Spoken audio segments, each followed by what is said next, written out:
salah satu anugerah terindah yang diberikan Tuhan kepada manusia. Demi cinta, orang rela melakukan sesuatu yang mungkin terdengar mustahil meski harus mengorbankan nyawa. Cintalah yang membuat mereka merasa lebih kuat dan bahagia. Dan malam ini, kami telah menyiapkan kisah mereka ke dalam 7 pengorbanan cinta menguras air mata versi on the spot.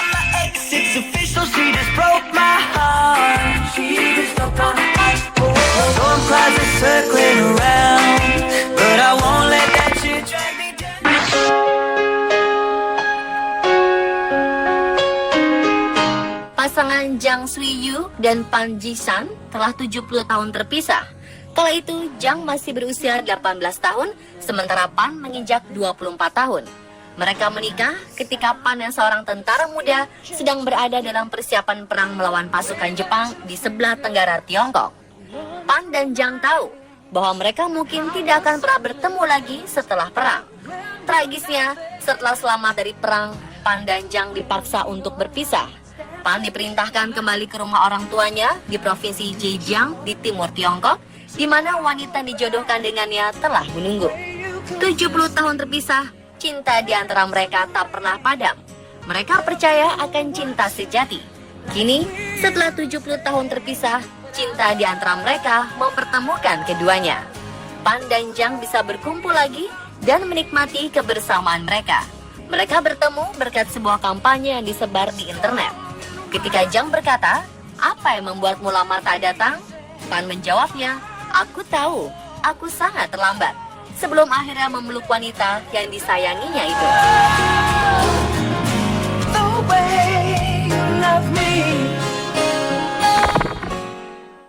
Sometimes late at night I lie awake and watch her sleep. Ketika istrinya mengalami kecelakaan parah, Mei Guanghan tidak mampu membayar biaya pengobatan sang istri, Ren Chuen-ai.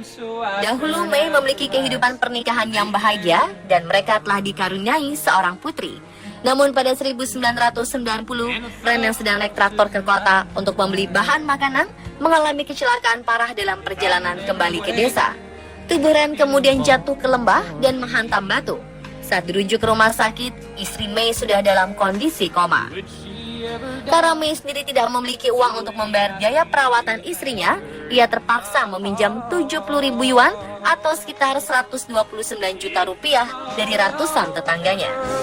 Mei hanya seorang petani miskin di Tingpang, provinsi Zhejiang, Tiongkok, lantas berjanji pada dirinya bahwa ia akan mengembalikan semua hutangnya. Ketika meminjam uang dari penduduk desa, Mei membawa sebuah buku catatan kecil berwarna coklat untuk mencatat semua nama dan jumlah uang yang mereka pinjamkan kepadanya. Dan setelah 24 tahun, ia akhirnya berhasil melunasi seluruh hutangnya. Meski kondisi sang istri Ren tak bisa kembali seperti semula, Mei tidak pernah berpikir untuk meninggalkannya. Setiap pagi sebelum pergi ke ladang, Mei biasanya menyempatkan diri untuk memandikan dan menyuapi Ren. Gonna be enough to last if tomorrow never comes. I got rice cooking in the microwave, got a 3-day bed. Pengorbanan cinta juga telah ditunjukkan oleh seorang kakek di desa terpencil di Sunjayu, provinsi Shentung, Tiongkok. Ia rela merawat istrinya yang lumpuh selama 56 tahun terakhir dengan penuh kesabaran dan rasa sayang.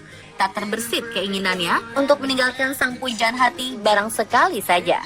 Sang kakek Du Yuanfa dulunya adalah seorang penggali tambang di kota. Hingga pada 1959, ia menerima kabar bahwa istrinya jatuh sakit. Setelah mendengar itu, Du langsung pulang menengok keadaan istrinya, Jo Yu-ai. Tak disangka, dokter memvonis Jo tak bisa berjalan lagi selama sisa hidupnya. Tetapi Du tidak ingin menyerah pada cintanya. Dengan ikhlas, ia merawat Jo yang hanya bisa tergolek lemah di ranjang. Du juga memutuskan untuk berhenti bekerja agar fokus merawat istrinya. Kisah mereka begitu menyentuh, berhasil membuat para tetangga, bahkan pemerintah setempat, akhirnya turun tangan. Para tetangga memberikan makanan kepada mereka, sementara pemerintah setempat berusaha memberi santunan kepada pasutri super romantis ini.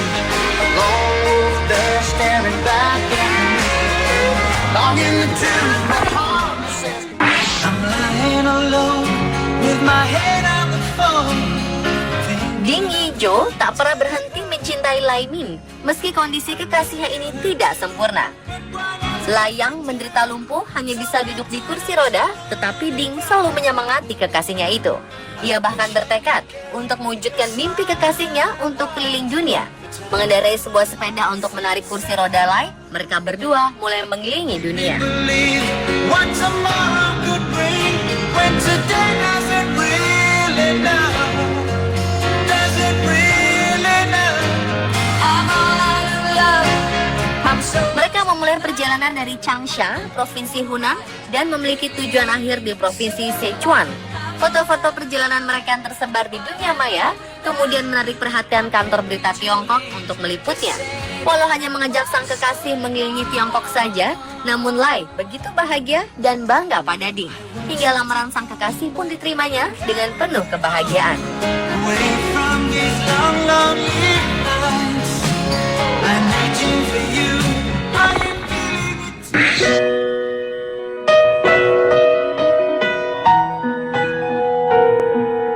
Stacy Cream divonis menderita kanker tenggorokan akut dan harus melakukan kemoterapi untuk bertahan hidup.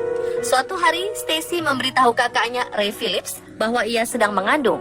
Ia terdengar sangat bahagia, namun juga bingung. Kehamilannya juga diikuti dengan keluhan seperti sakit kepala, pandangan kabur, dan seluruh tubuhnya sering gemetar. Hasil pemeriksaan dokter mengungkapkan bahwa ia menderita kanker leher dan kepala. Dokter mengatakan sel kanker dalam tubuhnya berkembang dengan cepat dan Stacy harus segera menjalani pengobatan kemoterapi. Namun jika ia kemoterapi, maka bayi dalam kandungannya tidak akan selamat. Akhirnya ia memilih untuk tidak menjalani kemoterapi.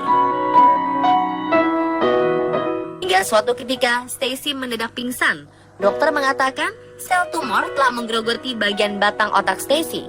2 hari kemudian, detak jantung janin melemah, sehingga para medis memutuskan untuk melakukan operasi sesar.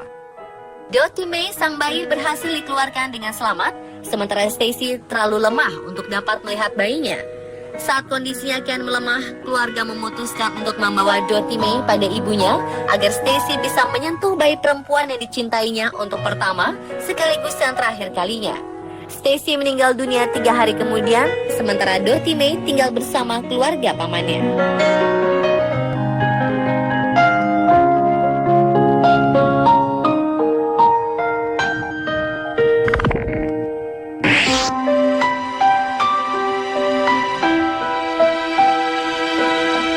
Pria asal Norfolk, Virginia, Annie Barnard, menikahi putrinya yang masih berusia 16 bulan, Poppy Mae.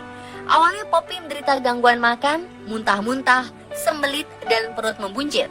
Sammy, sang ibu, mengira itu gejala penyakit ringan yang biasa dialami balita seusianya. Namun tiba-tiba, di bawah tulang rusuknya muncul benjolan.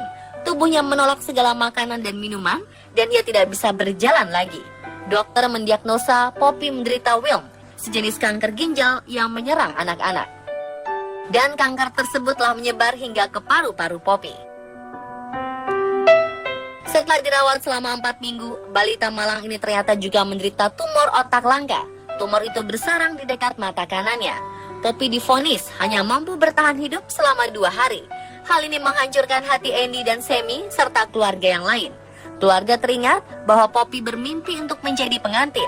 Sebelumnya Andy pernah berjanji kepada putrinya bahwa ia kelak akan mewujudkan impian Poppy untuk menjadi pengantin. Karena itu keluarga segera mempersiapkan pernikahan untuk Poppy.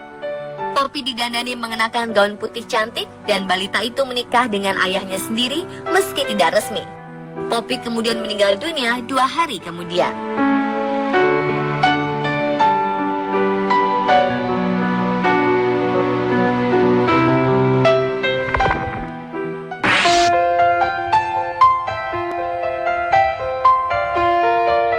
Seorang ayah di Tiongkok, Xia Jun, memiliki seorang putra yang menderita leukemia. Guogo divonis menderita leukemia saat usianya masih 2 tahun. Karena rumah sakit di wilayah provinsi Sichuan tak sanggup menangani penyakit Guogo, ia dirujuk ke rumah sakit yang lebih besar di Beijing. Tentu saja dengan biaya yang ikut membengkak. Demi membiayai pengobatan anaknya, Xia Jun akhirnya rela menjual seluruh harta bendanya dan menjadi sasak tinju hidup untuk tambahan biaya pengobatan yang ditaksir sampai 1,4 miliar rupiah. Ia berdiri di jalanan kota Beijing, mengenakan baju putih bertuliskan sasak manusia, Satu kali pukul dihargai Rp20.000. Caranya ini yang menyentuh hati warga Beijing, hingga beberapa dari mereka bahkan ada yang mau membiayai pengobatan Guogo hingga ia tumbuh dewasa. Dan pemirsa, itulah 7 pengorbanan cinta menguras air mata versi on the spot.